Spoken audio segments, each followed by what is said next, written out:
নমস্কার বন্ধুরা, চন্দনা কুকিং স্টাইলে সবাইকে স্বাগত। আজ চলে এসেছি শীতের বিভিন্ন রকম সবজি দিয়ে একটা পাঁচমিশালি সবজি রান্নার রেসিপি নিয়ে। এই রান্নাটা করতে কিন্তু খুবই সহজ আর খেতে কিন্তু আরও সুস্বাদু হবে, এমনকি এটা খুবই হেলদি রেসিপি। তো চলো ভিডিওটি শুরু করা যাক। এই রান্নাটা করার জন্য আমি এখানে কেটে নিয়েছি গাজর, আলু, ছিম, ফুলকপি, বেগুন আর নিয়ে নিয়েছি মটরশুঁটি আর কেটে নিয়েছি একটা টমেটো। সমস্ত সবজিগুলো আমি ঠিক এইরকমভাবে কেটে নিয়েছি। এবার এখানে কড়াইয়ের মধ্যে দিয়ে দিলাম 2 টেবিল চামচ সরষের তেল।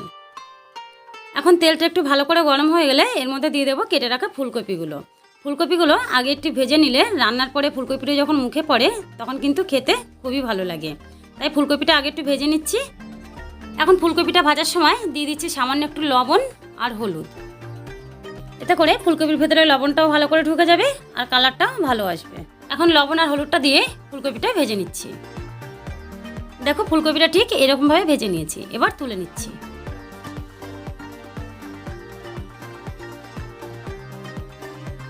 এখন কড়াইয়ের মধ্যে যে বাকি তেলটা ছিল তার মধ্যে আরও 1 টেবিল চামচ তেল দিয়ে তারপরে বেগুনগুলো ভেজে নিচ্ছি।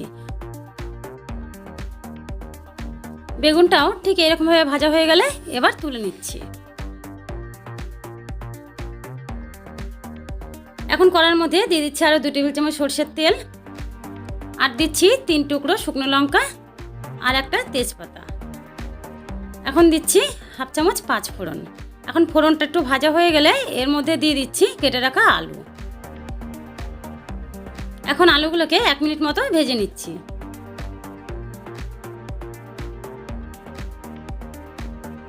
আলুটা 1 মিনিট মতো ভেজে নেওয়ার পরে এবার এর মধ্যে দিয়ে দিচ্ছি কেটে রাখা গাজর। এবার গাজরগুলোকেও আলুর সাথে ভেজে নিচ্ছি। ঠিক এইরকমভাবে ভাজা হয়ে গেছে। এবার এর মধ্যে দিয়ে দিচ্ছি কেটে রাখা ছিম। এখন ছিমটা দিয়ে সব কিছুকে একসাথে আরও কিছুক্ষণ ভেজে নিচ্ছি। সবজিগুলো ঠিক এরকমভাবে ভেজে নিলে রান্নার স্বাদটা কিন্তু অনেকটাই বেড়ে যায়। এখন সব সবজিগুলো এরকমভাবে ভাজা হয়ে গেলে এর মধ্যে দিয়ে দিচ্ছি আদা আর কাঁচা লঙ্কা বাটা। আমি এখানে 2 চামচ আদা কাঁচা লঙ্কা বাটা দিয়ে দিলাম। এখন সবজির সাথে আরও একটু ভেজে নিচ্ছি। বন্ধুরা, আমি এখানে যেসব সবজি দিয়ে রান্নাটা করছি, তবে তোমরা চাইলে এখানে আরও অন্যান্য সবজি দিয়েও কিন্তু এই রান্নাটা করতে পারো। এখন এর মধ্যে দিয়ে দিচ্ছি 2 চামচ জিরে আর রাঁধুনি বাটা। আমি এখানে গোটা জিরে আর রাঁধুনিকে একসঙ্গে শিলের মধ্যে বেটে নিয়েছি। দিয়ে দিচ্ছি 1/2 চামচ ধনে গুঁড়ো আর 1/2 চামচ লঙ্কার গুঁড়ো। যেহেতু কাঁচা লঙ্কা বাটা দিয়েছি সেটা বুঝেই 1/2 চামচ লঙ্কার গুঁড়ো দিলাম আর দিয়ে দিলাম 1/2 চামচ হলুদ গুঁড়ো আর স্বাদ মতন লবণ। এবার সবজিগুলোর সাথে মশলাটা কষিয়ে নিচ্ছি। যেহেতু কিছু শুকনো মশলা দিয়েছি তাই সামান্য একটু জল দিয়ে দিচ্ছি, তারপরে ভালো করে কষিয়ে নিচ্ছি। বন্ধুরা, এই রান্নাটা শুধু ভাত নয়, রুটি পরোটার সঙ্গেও কিন্তু খেতে ভালো লাগবে। আর এরকম বিভিন্ন সবজি দিয়ে পাঁচমিশালি রান্না কিন্তু আমাদের স্বাস্থ্যের পক্ষেও খুবই ভালো। এখন মশলাটা ভালো করে কষানো হয়ে গেলে এর মধ্যে দিয়ে দিচ্ছি টমেটো আর মটরশুঁটি। এখন এগুলো দিয়ে আরও ভালো করে সব কিছুর সঙ্গে একটু কষিয়ে নিচ্ছি। এখন দেখো সব কিছু ভালো করে কষানো হয়ে গেছে আর টমেটোটাও অনেকটা নরম হয়ে এসেছে। এবার এর মধ্যে দিয়ে দিচ্ছি ভেজে রাখা ফুলকপি আর বেগুন। এবার সমস্ত সবজি একসঙ্গে আরও 2 মিনিট মতো নাড়াচাড়া করে মিশিয়ে নিচ্ছি। বন্ধুরা, আমার এই সহজ ও স্বাস্থ্যকর রান্নাগুলো যদি তোমাদের ভালো লেগে থাকে প্লিজ একটি লাইক করবে আর চ্যানেলটি সাবস্ক্রাইব করে পাশে থাকার জন্য অনুরোধ করছি। এখন এর মধ্যে দিয়ে দিচ্ছি জল। আমি এখানে 2 কাপ পরিমাণ জল দিচ্ছি।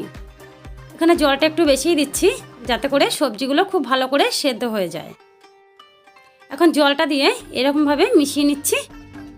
এবার গ্যাসের আঁচটা কমিয়ে দিয়ে ঢাকা দিয়ে 10 মিনিট মতো রান্না করব। এতে করে সবজিগুলো খুব ভালো করে সেদ্ধ হয়ে যাবে। চলে এসেছি 10 মিনিট পর। এখন কিন্তু সমস্ত সবজিগুলো খুব ভালো করে সেদ্ধ হয়ে গেছে। এবার দিয়ে দিচ্ছি সামান্য একটু চিনি। যেহেতু নিরামিষ রান্না, একটু চিনি দিলে কিন্তু রান্নার স্বাদটা খুবই ভালো আসে।